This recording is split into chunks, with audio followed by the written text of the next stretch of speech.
Hello and welcome back to Living the Reno and our kitchen renovation series. Today we're going to take on the daunting task of building our very own Ikea kitchen cabinet. So let's get started.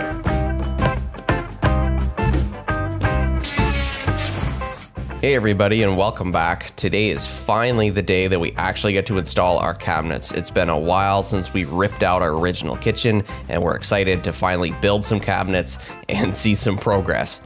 So we chose our Ikea cabinets for their quality, their warranty, and their price point.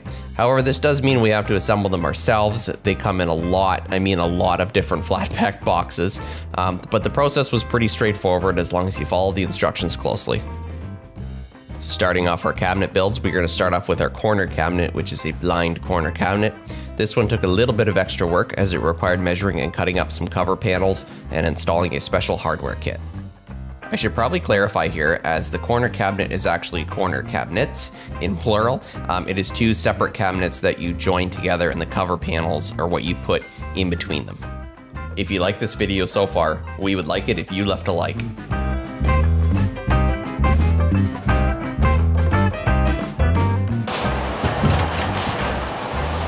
Here goes nothing.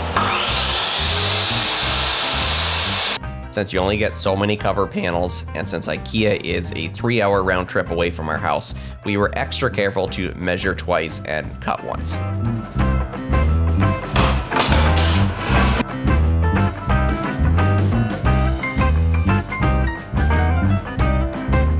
One thing with the table saw, so this one, the teeth, basically they rotate and they go downwards. You want the face to be up and then the teeth to go down instead of coming back out the finished side. Because if you look on the back, you can see there's a little bit of tearing. Obviously the protection and the tape helps from the tearing, but if you basically have it cut downwards instead of pushing it out, because then it'll basically want to blow it out. So we got this piece done. So now let's go install that on our 15-inch cabinet. We have to cut it still. Oh, scratch that, we gotta cut it to length.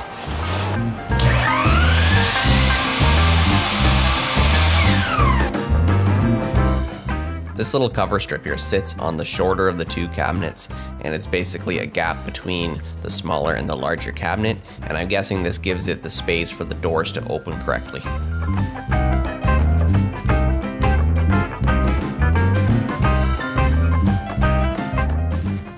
Okay, so now it's time to install these little custom metal brackets. What they essentially do is hold the cover panel in place. They also are where the hinge mounts for the actual door in this cabinet. They do come with a little paper template for you to get the holes right. You just have to pay attention to which side. Basically, the cabinet can go on either wall and you can flip the configuration. So just make sure you're following your configuration. And then as far as that, we just had to cut down the cover panel to make it fit.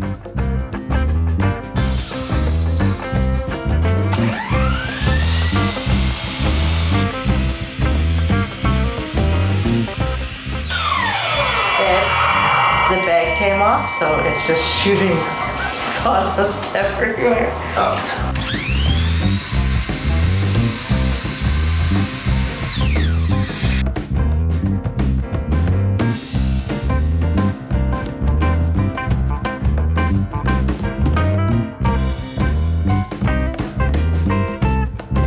So these cabinets come with these plastic bumpers that get attached to the bottom of the cabinet, and that's to space out the difference between the rail and the bottom.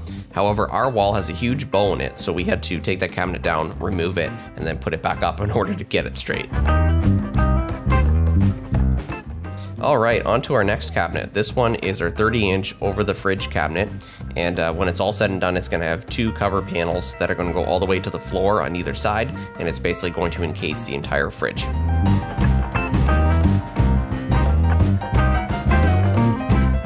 When you have a really small kitchen, you need to maximize every available inch of space. So instead of just going with the regular 30-inch tall cabinets and having a bunch of useless space above them that just collects dust, we went with the 40-inch cabinets that will be trimmed out to the ceiling. This adds just a bit more much-needed storage space.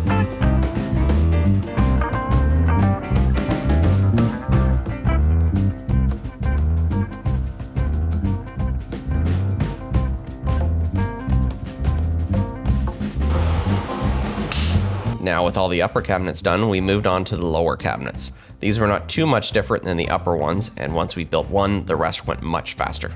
So just like the upper cabinets, we start with the corner one first and work our way out. This is our Lazy Susan cabinet, and it went together a lot nicer than the upper cabinet because it all came in a kit and you just had to follow the instructions. There was no cutting of cover panels or anything like that.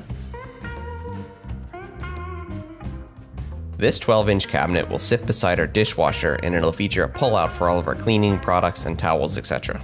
We had to strategically install the lower cabinets in order to get the spacing for our dishwasher, and that way we could figure out the location of our large fridge cover panel. The Ikea cabinet feet are designed to bridge between two cabinets when you install them side by side, only requiring 6 for these two cabinets. One thing that we had to constantly take into consideration was all the different lower cabinet cover panels. We opted for ones that went all the way to the floor. These are beside the dishwasher and the stove, so we had to account for their thickness. That way, in the end of the day, the appliances would actually fit. Probably important, I think. Here we had to shorten the water supply lines and put a cap on them to make it easier to get the cabinet fitted over top of them. So here we're just lining up where the plumbing actually comes out of the floor here and just lining it up with the cabinet so we can drill the appropriate size hole. This entire sink cabinet is actually going to have to be modified a lot more in the future because we're going to have to fit our farmhouse sink on top of it. So stay tuned for a future video on that one.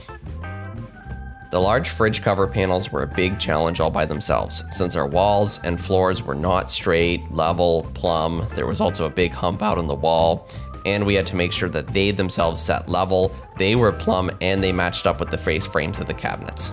We decided to add an additional cover panel to this fridge cabinet in order to make the spacing for the fridge a little wider, as it was looking like it was going to be a really tight fit. The cabinet that sits right over top of the fridge is exactly 30 inches wide, and our refrigerator is literally just under 30 inches wide. So it was going to be a really snug fit, and it didn't leave a lot of wiggle room in case we got some measurements wrong, things didn't sit 100% straight. This will also allow a little bit more room to get some airflow around to the side. So we figure adding this is not going to hurt anything. We didn't originally plan on putting these extra fillers in between the cabinet and the large fridge cover panel that goes all the way to the floor. But as we were putting it together, we thought to ourselves, this might be a good idea. So we're gonna give it a go and see how it works. As with most renovations, there was always some last minute changes. Because our house wall corner was out of square and we forgot to account for the filler strip size on the upper blind corner cabinet, this made the gap on either side of the window uneven.